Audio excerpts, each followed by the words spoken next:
expected to get back into your boat and come in. If you fall out in the waves and you're below in the legal side and you're safe and away from your boat, then come in and complete the race. The grey zone will be if you lose your boat outside and come in. We will probably go, you'll finish the race, but you've got the slowest time. We're pretty keen to not exclude anyone. So really it's just that, it's really the, for want of a better word, we want to avoid the smart ass factor. Someone who says, well, I can body surf in faster than I can row, so I'm going to take a shortcut. So no shortcuts, go in the spirit of the match and we'll all be happy. But in the way, if there are big waves, the one difference is we usually stay with our boat as a flotation device, but the boats are big and heavy, and if you're on the downwave side of a boat that gets picked up and smashed into you, it's not good. So the recommendation is you want to be on the up tide side of the boat once you're in the wave zone. And one way if you fall out is to dive down, grab some sand, because by then the wave's taken the boat away. Just be careful. Okay. Right, the start, the boats will be held by crew members, except the solos will be held by boat handlers. We've got boat handlers wearing high-vis colour. What colour are they, Phil? They're bright green. Bright green. Okay, so boat handlers next to your boat. You mustn't start boarding your boat until after the start signal is given. Now, the start will be with a red flag. The dropping of the flag is the signal for start. There will be an audible hooter as well, but we haven't got them linked or synchronized. So we'll do it as best we can, but go on the movement of the flag. So that gives the people standing down in the water the go to get in the boat. And if the runner crosses the line before the start signal, or the boat, someone gets in the boat first, it'll be a red flag up and probably a hooter to stop it, and we have a restart yellow card, which is a penalty for, you all know what a yellow card means. If you do it again, you're out. So that is the penalty if we restart, but we haven't got time to restart, so please don't do it. So Simon, is the red flag out on a boat and the hooter's on the beach? No, the line umpire will put up a red flag if the person jumping in the boat is early. Oh no, for the start, sorry. For the start? So Yeah, the starter right by the athletes who are, right. yeah, So, yeah. they'll be standing either side of the runners, drop the red flag. And one rower from each crew should be the runner. It can be a different runner at the start and finish. Boat handlers. 2 boat handlers. We may allow more if the conditions require it, but we don't think that'll happen for 2 reasons. One, the condition forecast is good, but also if it gets too hard for 2 people to handle it, we probably shouldn't be rowing anyway.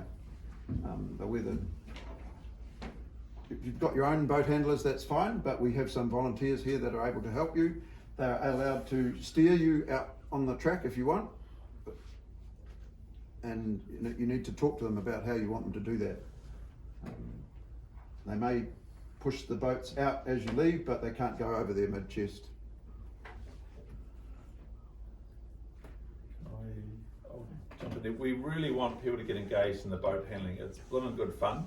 So if you know someone, talk to them. We would really encourage, like we have volunteers doing it. They're not international boat handlers. They actually are just there to hold the boat. So all the pushing and where you want the oars held, sculls held, that's up to you. But if you can get someone else to do it, that's our preference. So They might be on TV too. yeah, The boat handlers seem to get a fair bit of airtime on photos and things. they're in all the photos. So here's the course. 2 lanes. We call one the city lane and one is the mountains. It's pretty clearly obvious what we mean. And the way we've got it scheduled there on the start is because of the wind we're expecting to come from the right hand side of that screen. So you go slalom out and straight home. There, told you about that. When the red flag drops, run to the boat. You can go straight to the boat, and once the red flag is dropped, you can do anything you like with the boat. You can put it where you want it. There's no restriction on that once the start is underway. And on the finish, don't forget to go around the flag. There's a 10-second penalty if you don't go around the flag. Start procedure. We want you to really keep an eye on that the day sheet to know that where you are scheduled. We've got a big numbering system, but it's only odd numbers. Is that right, Phil? So we've got a swimming club numbering system. So that's the official race list. So keep an eye on the race. The times are indicative. If we can run a wee bit faster, we'd be delighted. We don't think we'll be able to because we had a fantastic last minute flurry of entries that was unexpected, and we probably should have kept it, but by then we had too many. So we've got too many races, but so we really want to keep the pace on. So if everyone can pitch in with that, because remember, a large delay at some point is going to affect the end of the regatta, or other races will be cancelled for the elite races. So try and keep things moving. So look, keep an eye on the race number and the number up there, and it's only the odd number, but I think we can all know that if it says 3, the next race is 4, and then the one after that is 5. You guys take a note here? Yeah. Half a dozen. Give them a break. Now, Tim Babbage has done a lot of work on getting the timing between your events sorted, so you do get a bit of recovery. It's been a really hard job, and limited number of boats. It's also been complicating that, so we've got the best we can with about 85 races before 1 o'clock. There's a commentator, he may introduce you if we've got time, and then the start procedure takes off from there.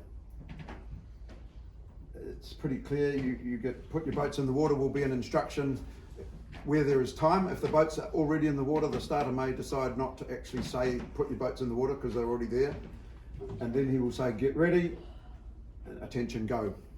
So can you just clarify that you're saying the boats may already be in the water? Yeah, we're trying to run it real fast, Mike, so if one lane comes in, So the setup of next boats people potentially waiting could for be the done next on the race, water. they can get the boat out and put the other one in. No, so what we're saying is there's always, so with the singles, we've got 4 singles. So the setup of the boat will be ready. And then, but what we want to do is rather than wait minutes while we're all doing nothing, is we want the boat set up, and then as soon as we don't ever want 2 boats on a lane at the same time on the water.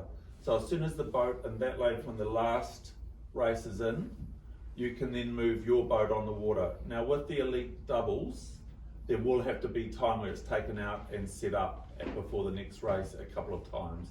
You guys only have 2? We only have shells? 2, yeah, which is How many quads do you have? 1 or 2? 3 Perfect. quads. So we've got a spare quad. But later on what we'll be doing is we'll be doing big boat, small boat, big boat, small boat. So there'll always be between races, the boat will be out, sitting in the sand. You can climb in to adjust your feet when it's resting on the sand. There's solid boats, and hopefully this worked well last year. But the difference is that once you're ready and set up, we're probably not gonna do the put your boats on the water call. It's gonna be the lane's clear now, I'm gonna get my boat on the water, the white flag on that side goes up. As soon as it goes up on the other side, we're racing. Starter's hands. Is that pretty clear? And just watch that flag though, that's the key. We've been through this, dropping the red flag. Now time trials. Initially we're using time trials for the first round. So you'll take a time, and then the progression system will be, it's designed so that we end up with 2 knockouts developing from the time trials.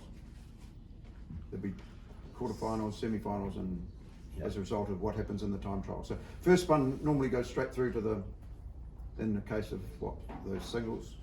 It really Goes hinges straight on through. the number of entries in each event. So if there are 6 entries in an event, then we want to get down to total of 4, so 2 against 2. So the first 2 in the time trial will go straight through to the semis, and the bottom 2 will race off for that